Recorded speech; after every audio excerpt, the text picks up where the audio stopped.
in 1900, the number of Christian the population is almost nil. In 1951, is 12% as per 1951 census. And in 2011, the percentage of Christian community is 42. And Rohit Phelan, who is a Meitei Christian, he says there are about 2.5 to 3 lakh Meitei Christian. That if we included this 51% Christian, so how come the Christian is minority now? The Meiteis are minority. Among the Meiteis, we have Sanami and we have Hindus. So out of this 49, 50% are Hindus and 50% are Sanami, which are different. So the Meitei overall is a minority. So please clarify the facts, Kartikeya. Discussion. I'm joined by Group Captain B. Nandakumar Sharma, Dr. Thangulal Haukep, Borun Thokcham, Professor Prasanjit Biswas, and Brijesh Pandey. Let me go across to Nandakumar Sharma. Mr. Sharma, yesterday we were taken by surprise when the letter was shot off by the NSCN. So my question to you is, first, why have they waded into the Manipur issue? Kartikeya, I do not know why we should discuss such topics. We should not give much of importance in such issues, because such issues, the more we discuss in national media, it will give more of a problem. As such, in the initial stages of the crisis, it was about to term as a Hindu versus Christian, which was later on clarified after so much effort from the Christian community as well from the Hindu community side. It was clarified that it is not a classes between Hindu and Christian. It is classes between Kuki and the Meitei. And this statement was in fact clarified in UN by one of the lady from Mizoram. So this has been cooled down, but now suddenly all of us coming Christian and Hindu or Christian versus it's something which we should not propagate by discussing much of it. In any case, Bridges has said rightly, NSCN is an organization which has a ceasefire agreement with the government of India. So it shows that it's some sort of illegal organization in India. And two wrong things. And you mostly, the non-Meiteis have been targeting as Arambai Tengol as having arms and calling it an illegal, some sort of this thing organization. Though the government of India and the Manipur government have not declared them as illegal or have not taken any actions towards banning them. So if considering that your facts are correct, two wrong or illegal organizations talking to each other, we should not or we should not make much of attention in it. However, it is a sign of weakness in the administration by the central government as well as the Manipur government. Why such things are coming up is because of the lack of policy and the lack of clarity in taking actions or in solving this situation or present crisis. Kartikeya. The NSN, I am entering just in the middle of this crisis I term is very unfortunate. I will give you one example.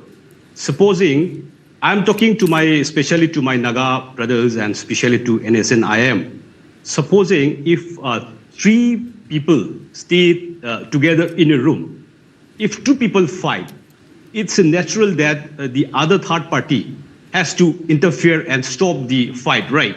So it doesn't happen to our Naga brothers. With due respect to my Naga brothers and especially to NS and IM, they remain as a silent spectator and they are waiting for any mistake to happen. This is very unfortunate, I tell you firstly. And I also strongly condemn my other Kuki friend terming the Arambai Tengol as a militia.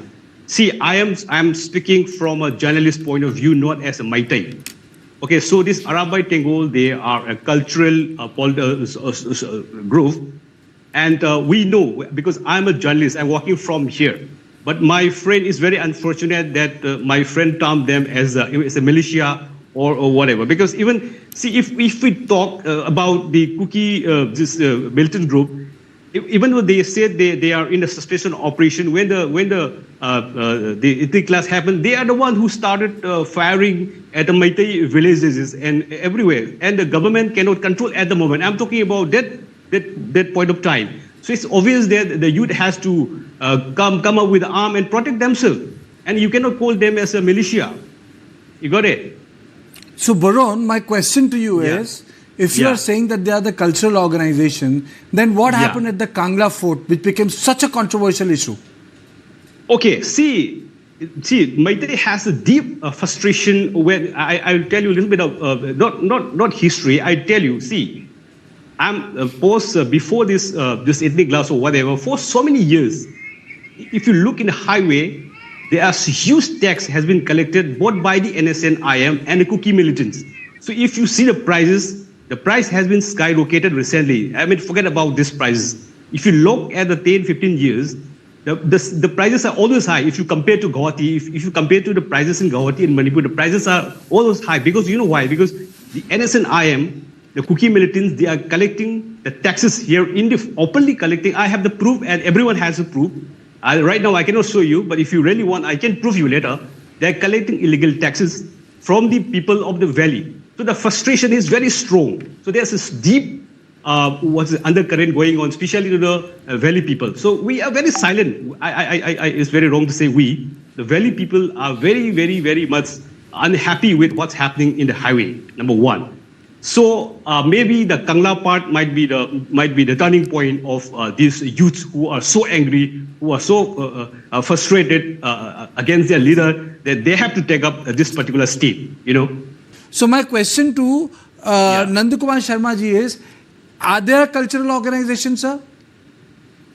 Kartikeya, as of now, I truly believe it's a cultural organization. However, I would like to add few points what Varun has said. See, when I was searching in the Google today, Arambai Tengol and I put it, it's showing radical Meitei or some militia and associated with culture, and all these negative terminologies are used. As you said, no television media has cover-ups in such a detail the way you are doing, thanks to you all. But most of the print and the other media channels has turned Arambai Tengol as a radical or militant. So it is very wrong. And secondly, as Mr. Hawkip said, he termed as a militia. If it is a militia, they are very highly well-coordinated community, and they have a lot of sources. They would have gathered some of the evidences, and they would have put in by now it would have been banned. 1 year is too long a time to ban an organization, because they are well connected, and so it is ये बाएं हाथ का खेल होता है इनके लिए, but अभी तक कुछ नहीं कर पाया. They could not ban this organization. It means that they are a social cultural organization. This is how I would put into it. Secondly, Mr. Hawkip talked about the burning of Meitei churches, and it has been clarified by Mr. Rohan Philam, who is Meitei Christian. The Meitei churches were burned down by the Kuki Christians. So it's not that only churches are burned. And I have the list of more than 150 temples and the Meitei Sanamahi temples burned down by the Kuki community. Let's not go back and count all these things. And also, I would like to bring one more. One more aspect. The Kuki community, the Christian has been termed as a minority, which is absolutely wrong. Now, in 1900, please hear me out. You will get a chance. In 1900, the number of Christian the population is almost nil. In 1951, it's 12% as per 1951 census, and in 2011, the percentage of Christian community is 42. And Rohit Philam, who is a Meitei Christian, he says there are about 2.5 to 3 lakh Meitei Christians. That if we included the 51% Christian, so how come the Christian is minority now? The Meiteis are minority. Among the Meiteis, we have Sanami and we have Hindus. So out of this 49, 50% are Hindus and 50% are Sanami, which are different. So the Meiteis overall is a minority. So please clarify the facts, Kartikeya. Panel with you again. Okay, you will get the chance. Now you speak. Mr. Sharma has made the point. Please, go ahead. Yes, Mr. Hawkip now. Yes. Speak. The Archbishop of Imphal also has met, this same argument that how can the cookies who are running for their life, who showed the protection of the central forces during the initial days of the conflict, would try to burn churches. This is kind of unreasonable kind of argument, and that kind of propaganda we should not bring up in this type of national media discussion. I it's really funny also why people who are here sitting in Delhi and trying to look back and analyze rationally should try to say such kind of unreasonable arguments here. It's not acceptable. Yes, Mr. Sharma. See, if I tell about a Meitei Christian, yeah, I will view as a biasing. So please call Rohan Philem, who is a Meitei Christian. He has the list of Meitei Christian burned by the Kuki Christian communities. So that will clarify it. So I have no further to say. Please call Rohan Philem and clarify. He is a victim of Meitei Christian terrorized by the Kuki Christian community. Okay. I can show you. I can show you a video where in lower Imphal or Moirang area where certain Meitei Christians went for defending the community, and when they came back, You think that outside interests are working through NSCN? Because if you see the entire area, there have been conversions in late 18th century, early 19th century. People change their identity. It's a democratic country. People can live with their changed identities. But do you think that the outside interest, the way last year a lot of people in various international forums tried to give it a religious color, those who were associated with various charities abroad? Yes, Kartikeya, I strongly agree with what you are asking because, see, I was reading a book, in fact, the